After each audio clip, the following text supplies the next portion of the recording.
Hi, friends. This is Wendy Harrop, and welcome to the Say Yes to Yourself podcast. On the Say Yes to Yourself podcast, you'll hear stories from women just like us who are adding the practice of saying yes in their daily lives in big and small ways, and as a result, are experiencing the truth that everybody wins when you say yes to yourself.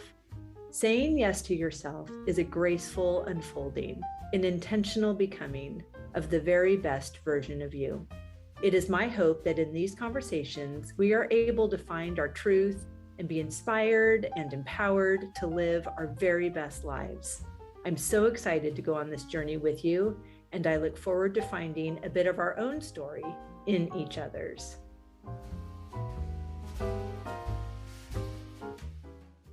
Hello, beautiful friend. Welcome back to the podcast. I'm so glad to have you here. I hope you are enjoying beautiful, beautiful spring. I love living in Massachusetts. It's so fun for this California girl to be experiencing seasons and just the ebb and flow of this property and what it's capable of as soon as the snow melts is magical and amazing. I'm so grateful for my strong body and my delight of the work of my hands because I have been at it for this is the third week straight since the snow melted, and just clearing away brush and this giant burn pile, which is extremely satisfying to collect all of those things that are no longer in service and then watch them burn. That's a good time. But the new life that's coming is so gorgeous, and especially the peonies. They're doing so well. They're so happy. They're about 8 inches tall, and at the end of May, they will start producing, and we will have our CSA and lots of pop-up shops, and it's so fun. It's fun to see that beautiful bloom show off in all of her glory. And I love that we get to celebrate their season as well at the Summer Solstice White Party. So if you are local or if you've been looking for an excuse to come to Massachusetts, I would love to see you on Saturday, June 20th for the Summer Solstice White Party. It is as dreamy as it sounds. We have a big white tent in the field, have a delicious dinner. Everyone's in white. We make flower crowns out of my peonies. It's so beautiful and delicious. And I am looking to kind of merge my fabulous podcast world with my fabulous peony Phineas Wright House world. And we're making space at this white party for some storytelling. We might be doing a live recording of the podcast if I can make that work out in the field, but it's just a beautiful celebration of a new season on its way and all of the growth and rebirth that that signifies. So I would love to have you. The link is down in the show notes, and it's so fun because I will be heading off to France right after that party. And because of that, we have some opportunities for creative in residence here at the Phineas Wright House as well. So if you are looking for a beautiful, inspiring place to work on your creative project, whether you're writing a book or you're a painter or a photographer or a composer or whatever magic you're doing, we have some beautiful opportunities for 2-week long creative in residence opportunities for you. So link is in the show note for that as well. Now, on to today's guest, we have the beautiful Lisa Danahy. She is an educator, entrepreneur, and founder of the nonprofit Create Calm, which has helped thousands of students, educators, and families experience healing and emotional regulation since 2016. With over 30 years in education and a background in yoga therapy and psychology, she creates accessible, evidence-based programs focused on mental, emotional, and physical well-being. Lisa specializes in supporting neurodiverse and underserved communities and training educators, parents, and caregivers in self-care and resilience. She is such a beautiful woman, and I know you are going to love this conversation with Lisa Danahy. Lisa, you're my favorite. It's so good. Okay, listener, you are in for a treat. I have known Lisa for 22 seconds. And in addition to her beautiful email to me a few days before we are recording this interview, where she told me she was going to be meditating on the question of how she is saying yes to herself in this season, which, right? She's our people. So hooray, hooray in advance for you, listener, for the treat that's on its way. And hooray for us, Lisa. Thank you so much for being here. Well, Wendy, I'm so thrilled to be here and to share in this juicy space. It's so good. And I love these connections that, although physically we've only just been introduced and met, and spiritually and energetically we're already so connected that it's already done. And so it is. And that was a great conversation, and it hasn't even happened yet. That's the whole thing about it, right?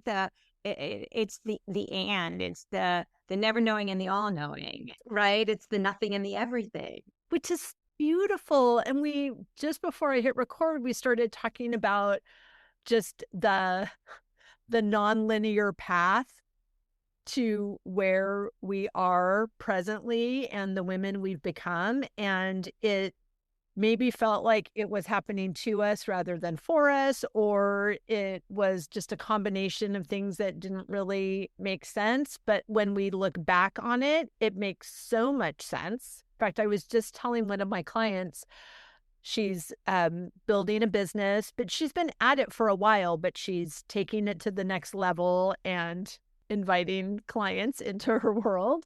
And I said, you're not just starting. You've been doing this. You've been collecting all the bricks to build the foundation. It's like deciding to build a house and then realizing that you own a Home Depot already. So you've got all the materials you need to build the house. You just haven't done it yet, but it's going to be quicker and easier because of our life experience, because all that we've been doing that has been added to our vortex that we can now create from. Yeah, absolutely. I had two thoughts that came to mind as you were saying that. One was, I might confess that I have gone kicking and screaming through most of my zigzaggy path, because I didn't trust myself. I didn't trust what was out there and the potentiality, so I thought that was really interesting.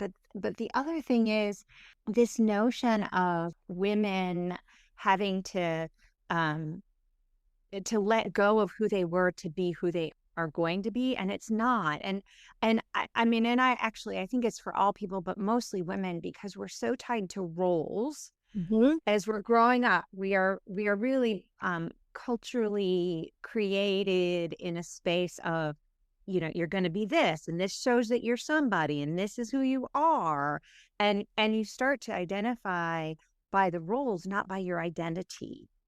And and so then we get into this idea of, I have to leave that behind before I can be something else. And it's not that at all. I mean, we're evolving, we're building. And I love that notion that you said of, it's this now and this now, these layers it's like a big giant banana split. Like, you wouldn't want just the banana, Right? But you wouldn't want just the ice cream. And the banana and the ice cream and all the toppings together make it so yummy. Yes. And it's in service. Like you said, we are not necessarily surrendering, or giving up things that define us, but we are shedding narratives that are no longer in service. We are shedding the titles and roles that maybe were given to us, and we were either the good girl and took them on and people pleased our way into working through those roles, or we went kicking and screaming like you did in some instances. But we are now at this place of realization, of awakening, of a decision that's not against anything that was. It's for what's coming next. Yeah, and in the work I do as a yoga therapist, I'm often working with adults who have really complicated pasts full of challenges that became coping skills or created coping skills and became ways of being and what we might call traumas. And it's been really beautiful to help folks to first become really honest with where they are right now, to pause, to take a breath and to go, what is here? And then to start to peel it back. And like you said, just dropping away those stories, pulling them back. I just got chills while I'm saying this, pulling back to those spaces when life was less, there were less sprinkles, less toppings, right? And it was just really when we were children and we were forming those coping skills where you can go back and go, oh yeah, that's me, right? And I am still there, and I'm still the same essence that I was when I was 4 or 8 or 13 or 16, all these points at which I took on these other things thinking that that was me, and being able to blend it all together but go back to that essence is super important. And watching folks rediscover sort of that child within them is just so humbling and so exciting. Yes. Oh, Because anyone out there can do it. Anybody listening, I don't want you to think it's not attainable. I don't want you to think that, first of all, I don't want you to think, I want you to feel. I want you to feel into that internal knowing, that gut feeling of who you are, and know that whatever happens outside of you, like you said, is happening for you. It may seem messy and complicated, and you may not have the answers. And the hardest thing is to be okay not knowing and not having the answers. But what you do know is who you are on the inside and what feels right. And you mentioned this vortex. You mentioned this space that we're in, that that we're kind of we're spinning and are riding in, and there are those times where something happens and you have this little part of your gut that goes, oh yeah, and you ride it. That means you're in tune, you're in sync with your essence. Then there's those other times where you do something and you feel like it's the right thing to do. It's the right thing from society standpoint, or from your people pleasing standpoint, or your history standpoint. But inside your gut goes, uh-uh, uh-uh. And that's when you're resisting the flow, and you feel it. You feel the resistance. I listened to a documentary about this guy who was in his probably mid 30s, and he was kind of having a bit of a midlife crisis. So maybe he was in late 30s, early 40s, and his wife sent him on a meditation retreat in the Patagonia Mountains. oh, cool. And so cool, right? And so he was on this retreat, and he was a journalist, so he documented his experience. But one day he was sitting with a monk, and he was asking, So what do I do about this fear, this anxiety I have? What do you do about fear and anxiety? And the monk said, which is it? And the guy said, well, fear, anxiety. And the monk said, anxiety is informative. Anxiety is an internal mechanism of saying whether you are okay or you're on the verge of a big change. Mm. And fear is a choice that you make in how you respond to this like bubbling up, knowing that you're going somewhere else. And you could just as easily pick excitement or joy or anger. You could pick any way to respond to this anxiety, but anxiety is actually a really cool thing because it's the first step in going, my internal guidance is telling me I'm out of alignment with the vortex and that something is happening to bring me into a more beautiful alignment. And so I thought that was fascinating, this notion that anxiety itself is not a bad thing. It means we're getting ready to allow a change. And whether we resist it, which I often did in my youth, and I still do in my Sure. older age, but when we resist it, we're blocking that natural path. And when we ride it, it's exhilarating and it's easy. And he actually even talked about this notion of a baby in the womb. And he said, the baby's in the womb. The time has come for that baby to be born. The baby gets anxiety. The baby gets this notion, oh, some big change is coming. Right. And the baby can resist, right? And the baby can say, no, I'm staying right here where I am. And it's very difficult because the bottom line is they're coming out. Right. And so then some other babies will say, well, all right, I'm ready, and slide right out, and they're here. Yeah. And there isn't a wrong or right or a good or bad or it's just your choice. And so the fact that we have the choice to resist when we want to resist, to flow when we want to flow, and to learn from all of it and be okay despite it all, it's amazing. I love all of that. It's so good. And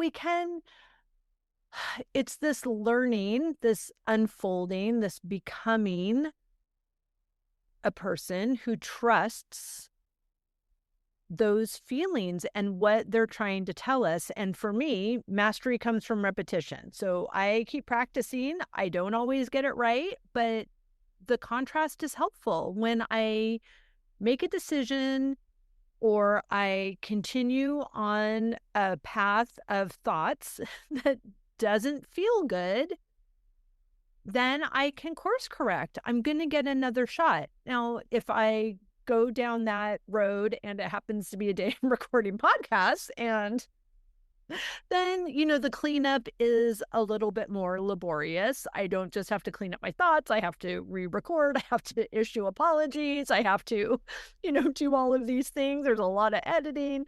And I'm just using that as an example. I don't think that's happened. Well, I don't know. We could ask Shannon, my podcast producer.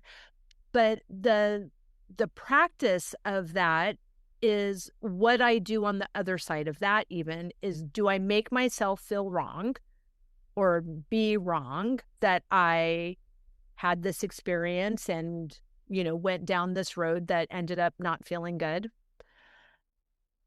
And then I have the opportunity and the choice to course correct, to remedy, to create a new thought system, to create a new story about that same thing. I have recently been experiencing this. I had a situation come up that should have been triggering, but I'm doing the work and it wasn't triggering. And I even had a witness that kept saying, I can't believe you're not triggered. I was like, what do I care? I'm going to France tomorrow. Like I'm good. Like, I don't need to let that bother me. And then, weirdo that I am, like dug that back up later to wonder, why wasn't I triggered? Maybe I should have been triggered. You know what? That was really not okay. And I like recreated the uncomfortable version of that story. And I felt like I was having an out of body experience, witnessing myself. Like, why am I even doing this? I already determined that I didn't care and it felt good. And it doesn't matter if other people thought I should care or that it was something you should care, like whatever. So I dug it up and then soothed myself again. Like, that really is not a big deal. Then I have retold the story. I'm never telling the story again, but I'm just using it now as an example. I retold the story to 3 different people who, of course, were all on my side and said, oh my gosh, that's so triggerable. That's so trigger worthy. You are right. They are wrong. I can't believe it. And it didn't feel good any of the times. And yet I kept thinking I should go swimming in that mud hole. And it's so fascinating to me that not only are the things that are the benefit to me have become a practice and they bring me joy, I chose to resurrect some gross dead thing over and over again for I don't even know what the reason was. So, all to say, we are still in this practice and we do get to choose, and I get to choose to stop doing that, especially about the same subject. So I commit to never tell that story again. And just to like let that be okay, but not keep repeating the situation. Ruminating is a real thing because, and I'm going to get a little bit into science here because Please. I'm a major science geek, and I am fascinated at how intricate and remarkable our bodies are. But you know, we're wired to be risk averse, and we are wired with mirror neurons to seek out belonging and acceptance with others. So our mirror neurons, we look at what's out there and we pull it all in. And we use the same neural pathways for the transmission of information all the time so that we can be super efficient. So ruminating is actually kind of how I'm wired, which is why it makes it so difficult to get out of that story. And on top of that, in order to soothe our risk averse nature, we create coping skills, right? And we create these systems that help make sure we don't go to that same place again. And so the coping skills and those familiar neuro pathways and this need to belong and being risk averse, they all come together, and our brain just loops and tries to go back and use the same story, the same system. And when we're reprogramming it, there is this bit of, what, like, wait, who am I? What am I? And you start to recognize how often we do go into that shame mode of, oh my gosh, I'm so worthless that I can't do that, or I'm, whatever it is. And it's very difficult to tell those old belief systems, hey, you got me through some tough times, but I'm going to go a different route now. I'm going to step outside of this ruminating and this shaming, and I'm going to be okay. And I love how you use that example of, even when you went through the internal process, you went to your external validating system and said, hey, am I So okay? dumb. So dumb. I know better. And I think I was also, even because it just happened last night for the final time, I even like kept saying the super triggering thing over, like I was craving my own cortisol hit. It was like this is not how I operate. What is actually happening? And so I'm wondering too, and in the science of this, in Gay Hendricks' book, The Big Leap, he talks about the upper limit problem. And it's this overall question that you're asking is, how good are you willing to let your life get? And are you creating barriers? Like, I'm feeling so good, so I'm actually gonna like dig up something that I buried so beautifully before. Like, I'm making shit up. Like, it's like I don't even care about it. And I was bringing it back in the surface to, I don't know, like to make my life not be as great as I want it to be. Like, whatever that upper limit, it doesn't make sense. I don't think we can reason it, but we can recognize it and redirect our thoughts and create a new narrative and get back Yeah. to where, and that's when that upper limit, like you're hitting your ceiling. But then when you do that work, recognize, redirect, recreate a new narrative. I love the iteration. Then that ceiling becomes your new floor. And, I think grant yourself some grace, right? Like, Also ridiculous though. it's yes, because when you were a child, your safety depended on you adapting to your external world, telling you who you are and what to do. And my guess is that most folks listening now, and maybe you, and I know for me, when I was little, those times where I felt into my bigness, into my joy, into my essence, somebody would say, "Hey there, That's right. contain it." Settle down, little lady. That's right. Yep. Yes, that's not the proper way to be. So I learned very early on to be a people pleaser, Mhm. to look for external validation over my internal knowing, my intuition, Yep. and to adapt in a way that made me go back and question myself over and over.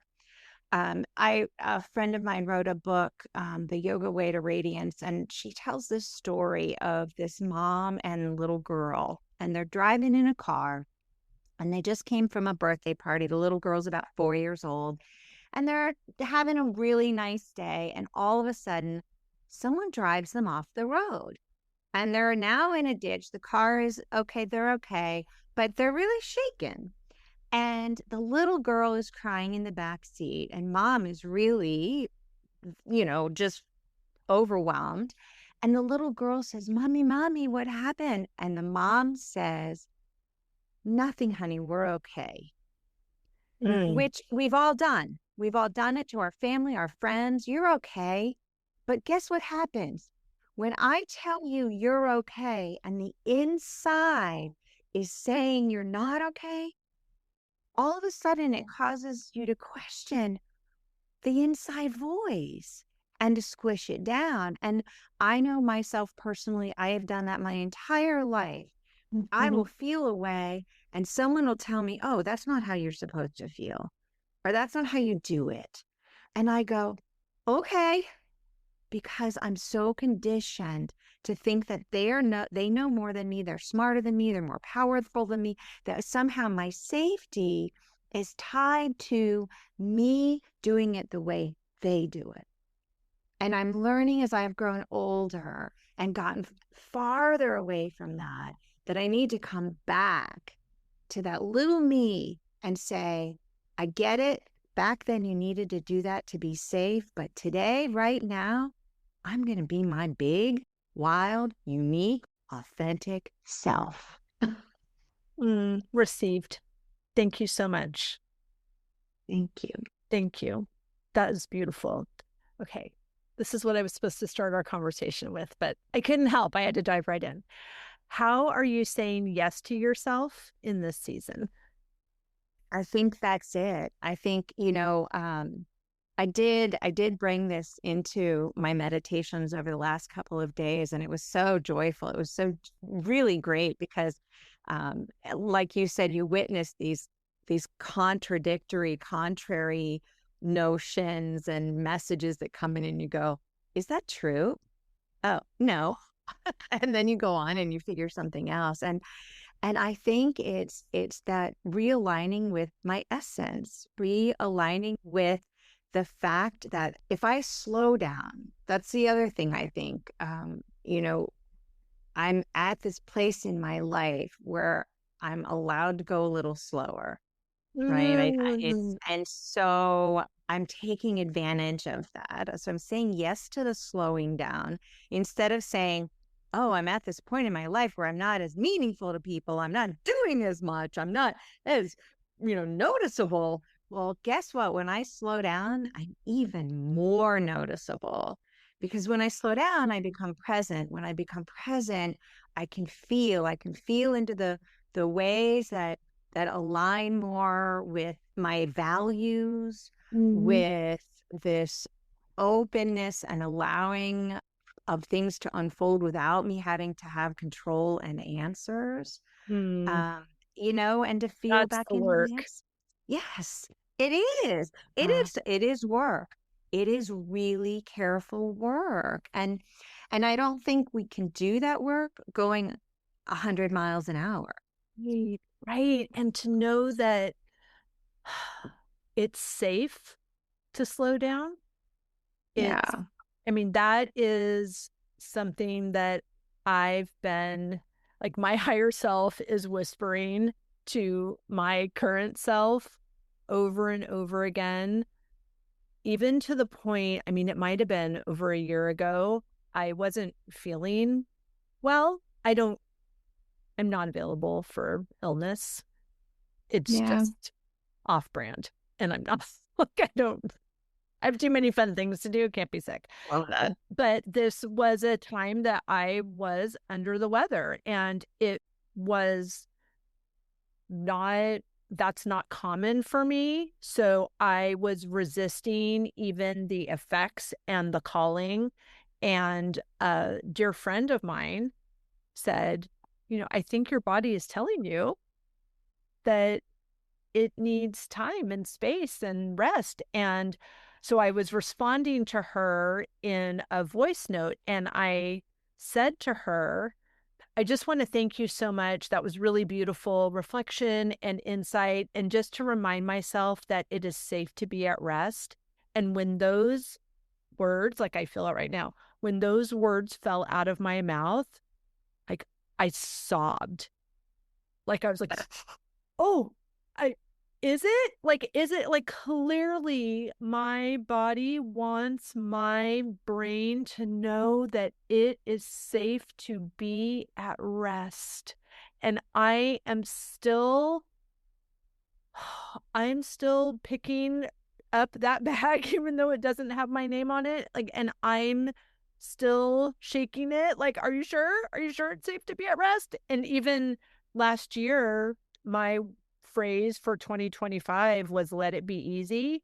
And that is supposed to be a permission slip for ease. It might have been the most challenging year of reminding myself that it gets to be easy, of reminding myself that it is safe to be at rest, and still they are words. They are words that I know are important. They are words that I know are for me and are a gift and are an invitation and are the threshold of my next expansion.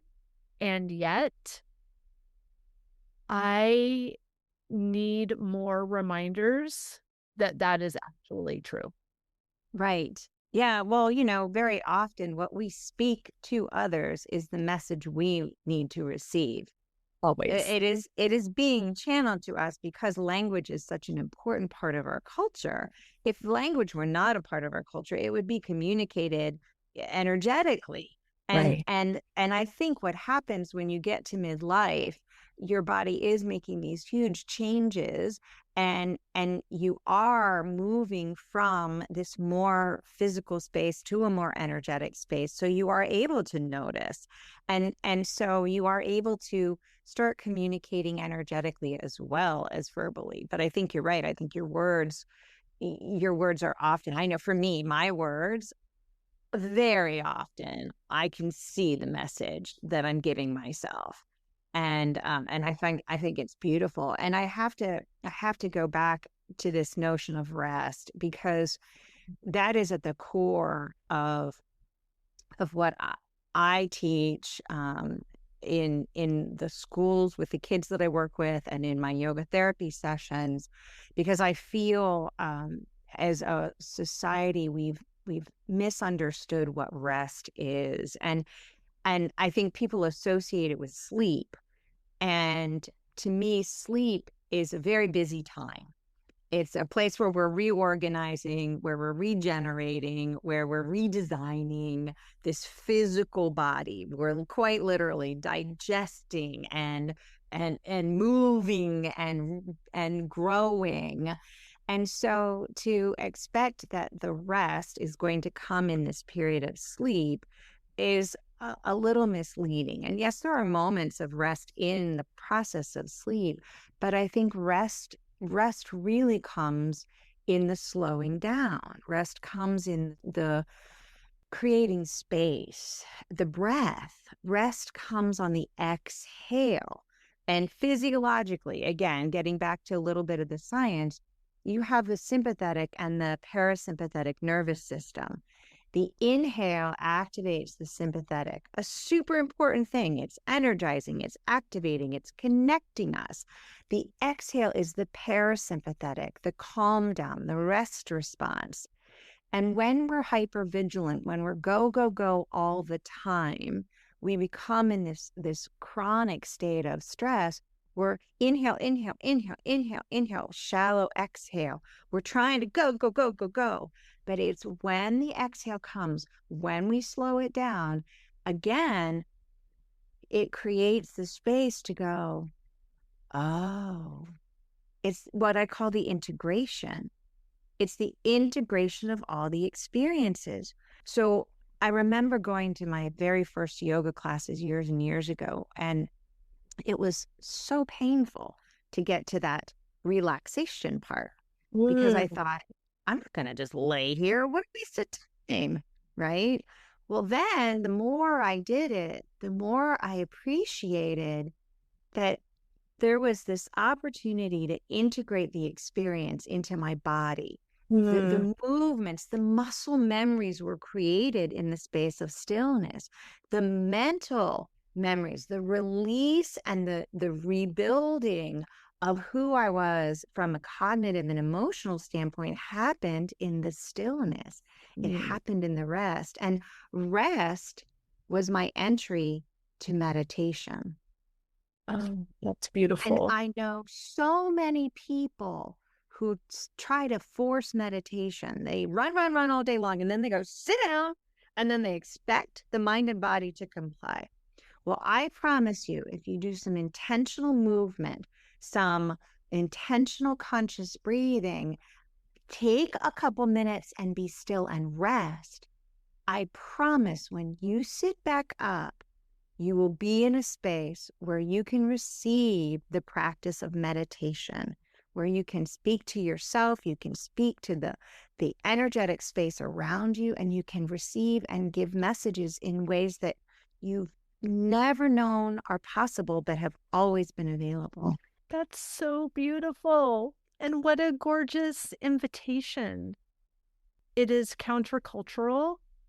It's counter conditioning. It's also in my talking myself through the year of letting it be easy and of it being safe to rest. It still felt like, okay, I get that conceptually, but did I mention I'm a single mom running multiple businesses and a flower farm in New England, and I'm the only one doing this?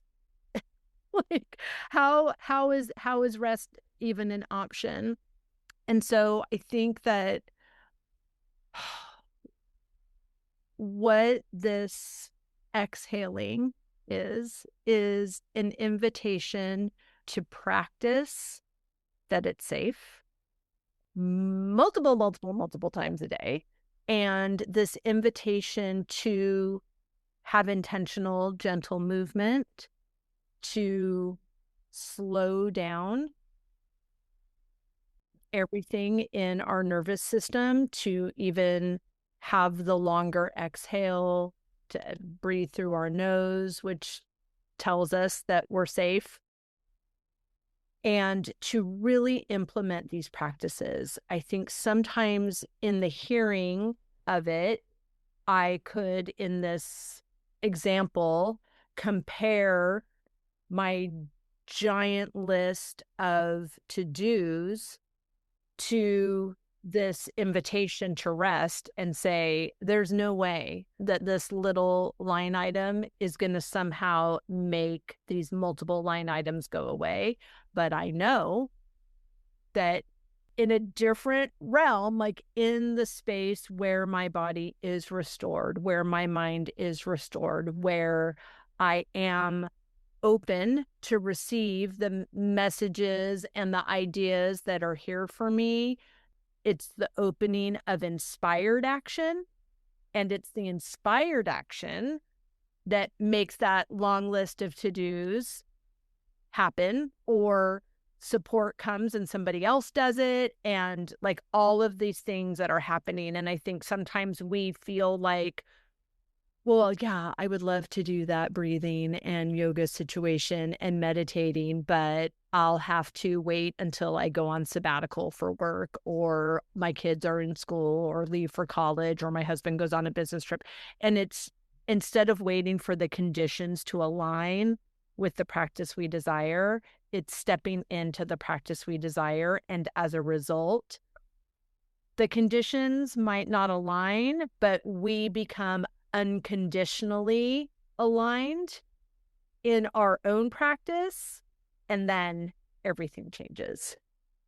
Yes, that's exactly right. And, you know, I work a lot with teachers, and as soon as they come to a training with me, they go, I don't have room in my day for one more thing. Right. And they immediately, that they've got that overload, they've got too much. And they think I'm coming in and saying, you got to now do this. And I'm not saying that at all. I'll never forget one time I was teaching actually a yoga class, and this woman came rushing in the door. She goes, I'm rushing to get my Zen on. And she said, she said, I come to my mat, and that's where I can make it happen. And it made me realize that it's not, it's not separate. It's not that I have this crazy life and I have my practice. It's that the practice weaves in and out of the life in such a way that the craziness and the practice work together, right? And so they become who I am. And would I love it if everybody at some point in a day had an hour to go move and breathe and rest and meditate? Sure. But the reality is, I'd just be just as happy if you took 1 minute a day and consciously did some breathing. And then, when you're feeling really, really crazed in that high energy where you're at your max, then find a high energy movement and meet it. And, Ooh. and right. And be big and diffuse it, because then naturally you'll go, oh, yeah. Okay. This is where I need to be. And you come right back to that balanced state. And so in schools a lot, I work with transitions, and I think in our everyday lives we can do the same thing. As I'm transitioning from one crazy thing to the next, can I meet that high energy and play with it and own it and then let it go? And then it settles me a little bit more. I have that moment of rest, and then I go into the next high energy. And so, I call it a bell-shaped curve where we're here, the energy comes up. I want to be wherever the energy is and meet it. I don't want to resist it. I don't want to deny the high energy. I don't want to deny the low energy. And I think that our bodies becoming ill is because we're denying the space of energy that we're in. We're not Mm, letting the high energy be high and diffuse it. We're not letting the low be low and slowly nurture it into being bigger. We're resisting it. So I feel like it's really important to be all of it, but to have the tools to come back to that balanced state. that's so gorgeous. Thank you. Can you tell us a practice that we can do when we are feeling that high energy and what it would mean to match it? And then also what we can do when we're in the low? Yeah, absolutely. So let's say you're having a bit of a frenetic day, right? And it's been you feel it, and you still have a lot more to do, but you're feeling kind of almost counterproductive because Right. it's so big and you're overwhelmed by it. One of my favorite things to do is thunder and lightning. Ooh, And this is something I do with kids. And I will tell you, I use the same practices whether you're 5 or 50, because I feel like we adults need to be playful. We need to get back into it. So let's give it a try. If you're driving, you might want to like save this and do it later. But if you're in a place where you can move a little bit, you can do this sitting down, but it's the best is to do it standing up. So you come to a standing place and you just feel your feet on the ground, and you just start to rumble your feet a little on the ground okay. as if you're sort of starting to build a little bit of a rain cloud. Okay. And then you start to rumble your hands on your chest and maybe make a little sound. Ah. And you start to maybe let your fingers tap around your body, making some raindrops, and then reach your arms up overhead. Take a big breath in and fold forward on the exhale. Smash your hands down on the ground, and then come back up and do it again. Big breath in, breathe out, and go down and hit the ground. One more time, breathe in and reach up. One more time, hit the ground. Then bring your arms out to the sides as you stand up. Take a big breath in. And then as you exhale, make your arms go out to the sides like a rainbow. I love it. Yeah. And so as you do this practice, I want everybody to pause and try it. Rumble a little, rumble, rumble. Make that sound. This is the vagus nerve. You're stimulating the baroreceptors, the vagus nerve, that nervous system part that helps you feel and know. And then this reaching up, the stretching allows you to feel the whole body, move energy and oxygen into the cells of the body. Folding forward, that inversion allows you to literally go against gravity, dump it out, pour out the old breath, the old blood, the old fluids. As you make contact with the floor, you close the circuit, you connect to the earth, you're grounded, you're firm. As you reach up, you expand into your big energy. As you fold forward, you go down and hunker into your security. And then you come up at the end, you breathe in, and as you breathe out and your arms come out, you're re-smoothing your aura so that you can go into the next space. And you just take a big breath in, you sigh it out. Yeah. I love it. And I love that there are enough steps to distract you from whatever thoughts are associated with the overwhelm and whatever. Like we already know, okay, I'm going to look ridiculous. So check. Yes, I'm exactly. obviously not, there's no way to do this to look like a ballerina because you're not on the stage. But you can find a closet, you can find a corner, you can do it. And I have other techniques that are less awkward, but I have to say, so what we do is we teach teachers to do this in the classroom. I just actually did a corporate training. I taught people to do this in the boardroom, because if everybody does it, then nobody looks weird. That's right. Oh my Do gosh. it. It's so good. And then what do you have for us when we're in the low? So my favorite example of this, it comes from parents. And first thing in the morning, the parent has been up for about an hour trying to get everything done. The parent is now in this like super high anxious state, like, oh, we gotta go, we gotta go. The kid is in bed. The kid is down here energetically. Parents are up here energetically.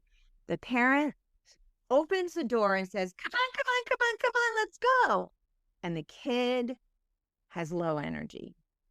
So I want you to imagine that same scenario, and you as the parent open the door, you stand in the doorway and you take a breath, and maybe a second breath.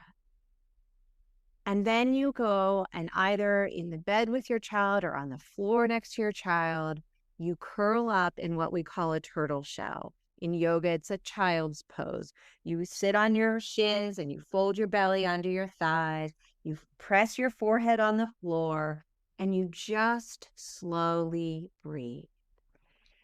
And you stay there for a few moments and you feel into your heart, you feel into your belly, you feel safe and snuggly.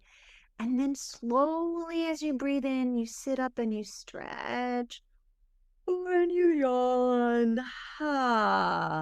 And you wiggle and squiggle and you start to build the energy in the body. And maybe you flex the spine forward and back a few times or roll the shoulders. And you can start to feel the energy building and you build together. And then when you come into it together, you're co-regulated. So you're not up here anymore. They're not down here. You're in the same space and it's so delicious. And then you both go, all right, let's get to school. Yeah. So, oh, it's so good. I love it. I can't wait. That will be a good practice to do with Amelia. Yeah, because I feel like so often our tension, our struggles, and the contrast are because our energy is not aligned with another person's energy, or we are dysregulated ourselves. And the more we can attune to and regulate our energy, the more impactful we'll be on those around us. And this was one of the things that came up to me in this, what am I saying yes to now? I'm saying yes to aligning myself with people who have that capacity to regulate and to allow me to be big and meet me there and come down with me, and allow me to be little and meet me there and come up with me. And folks who embrace this notion that at the core of it all, there's just this joy and goodness, and that's our goal, right? That's what we're there for. And if I come across people who aren't there with me, no judgment, no criticism, I'm just going to extract myself. I'm going to cut that cord and say, thank you very much. I'm going to go spend some more time with these folks over here. Right. Oh, gosh, what a gorgeous invitation that is. Yeah. That's beautiful. Oh my gosh. Because especially us people pleasers, I'm a reforming people pleaser. And I know that I spent so much of my time thinking that I had to have the approval and validation of everyone. Yeah. And what I'm realizing now is I don't. I need to have the approval and validation of myself. And then I can choose who I reach out to and share myself with. And if I don't align with them, that's okay. Right. You know, I have to stay attuned to my own values and know that I can align with energy that feels right, and I don't have to fix or change the energy that doesn't feel aligned. Yes. And how many more hours in your day will you have when you integrate that? Yeah, can you imagine not trying to fix everything? Holy cow. Yeah, you'd have plenty of time for all yoga. your time. You have plenty of time for yoga and rest and everything else. So Sure. that's what we're talking about right here and right now. If we summarize it all, it says pick the relationships that feed your energetics, and then you will automatically stop fixing. You will automatically align with your values, and you will automatically find the room for rest, the room for play, the room for joy. That's and right. less resistance. It's so gorgeous. Thank you. Thank you. Thank you. Please tell everyone where they can find and follow you, how they can stay in your beautiful orbit, all the good things. I welcome them into my little orbit. It's crazy, but it's mine. But it's not named crazy. No, I don't call it crazy. Right. Creating calm. Exactly. And that is where you can find me. My nonprofit is createcalm.org. So you can find my work and my contact information there.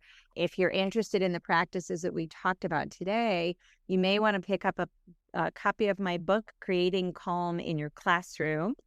It's a nod to my experience as an early childhood educator. It's designed for early childhood education classrooms, but I might argue that what part of our world is not a classroom where we're not learning. So it really is applicable to everyone, every age, every relationship. In fact, I have a colleague who said she was reading it in hopes of bringing some of those tools to her marriage.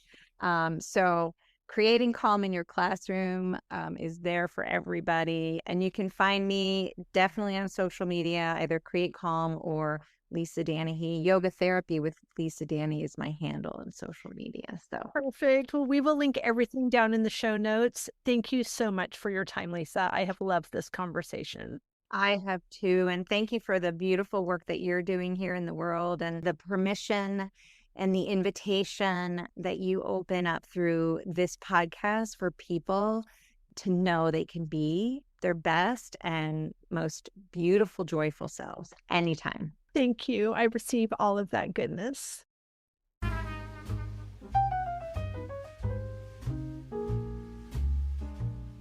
I hope you enjoyed that conversation as much as I did. As always, any links or notes mentioned can be found at phineaswrighthouse.com in the podcast section of our site, or in the show notes below. And if you haven't connected with me personally, come find me on Instagram at Phineas Wright House and let me know you listened to this episode. I'd love to get to know you. Thank you for sharing this time with me. I know your days are full, and I'm really grateful that you chose to spend some of your precious time right here. Be sure to subscribe to the podcast so you don't miss any of these delightful conversations. I'll see you next week.